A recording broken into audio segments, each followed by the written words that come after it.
I'm here with Professor Dan Gilbert, a professor on psychology at Harvard University.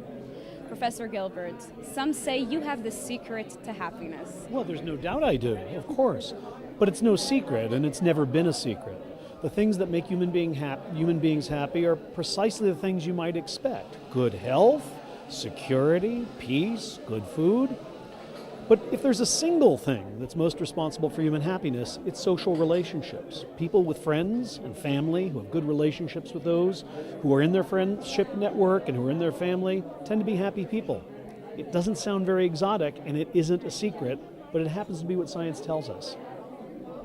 You wrote the bestseller, Stumbling on Happiness, and this book has been read internationally, even here in Israel, and you're here at the conference to speak about this. If there's one or two things that you think you would advise people on how to better their lives, how to become a bit happier, what would they be? Well, probably the first bit of advice is don't trust your imagination, and the second bit is don't trust your mother. We shouldn't trust our imaginations because we know from countless studies now that when people close their eyes and look into the future and try to figure out what will make them happy, they make a very predictable set of mistakes.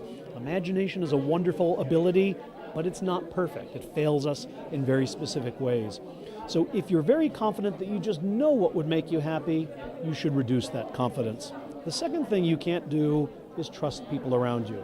They mean well, they're telling you the truth as they know it. But mothers and rabbis and philosophers and musicians and bartenders and poets, some of the things they tell us aren't right. I'm a scientist, and I happen to believe that science can adjudicate these opinions. Science can tell us which of the things that mother tells us about happiness are right and which of the things are wrong. Are you a happy person? Well, I think so. I mean, you'd probably have to ask the people around me. But I have many blessings. I was born with good brain chemistry. My dopamine and serotonin systems seem to work just fine. And the little things that should make human beings happy do for me. But I think I've also made life decisions that contribute to my happiness. So rather than worrying about having lots of money, I've tried to do a job that has lots of meaning. Rather than having large friendship networks that are rather trivial, I have a small friendship network of people I care about and love very deeply. So I follow the advice that I see in the scientific literature, and I do think it's helped me have a happier life. Now, do you find that people are generally optimists or pessimists? Yes, that's right. People are generally optimists or pessimists. They do fall into those two categories. And if you ask which category has more people in it, certainly optimists. By far, people are wildly optimistic. In fact, they're almost unrealistically optimistic. Unrealistically optimistic about their chances of succeeding in life.